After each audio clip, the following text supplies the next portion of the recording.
I feel like I really didn't have a choice when it came to putting myself out there being in recovery in the beginning. Not many people go to treatment and then have to do a media tour about their treatment stay a day after.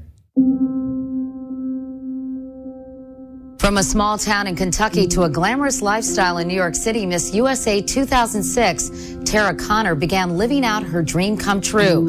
But with her success came excessive partying and addiction to alcohol.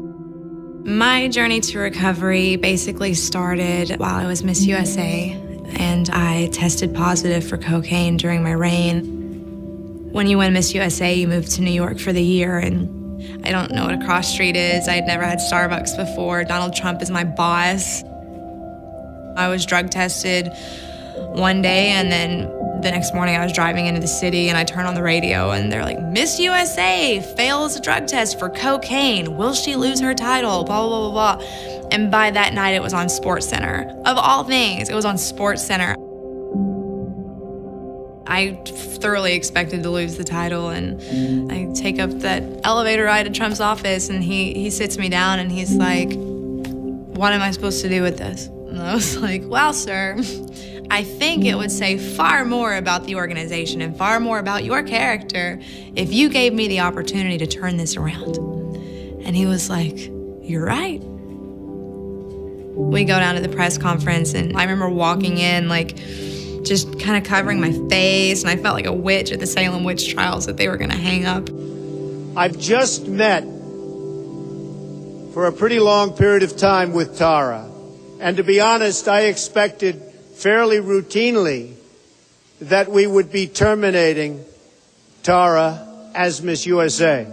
Tara is going to be given a second chance. I'm gonna have this for the rest of my life. I'm gonna have to work on this for the rest of my life. I'm not saying like, please feel for me, but at the same time, it's just like, don't judge me. You know, like, do you know that this is an epidemic? To have achieved everything you sought out to achieve. Right.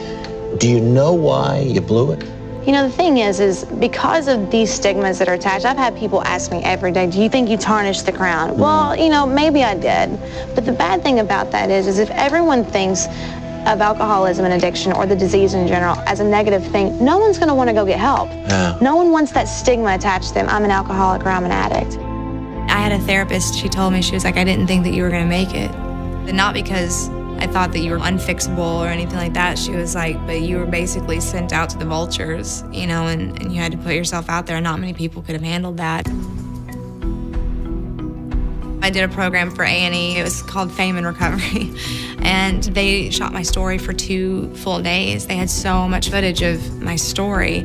And then when I watched it, I was just so disgusted. I was seeing like this pitiful little mess. Like, I think the last shot of me, they have me like putting my hands over my face and like crying my eyes out. I'm like, whoa. They didn't show anything about sobriety.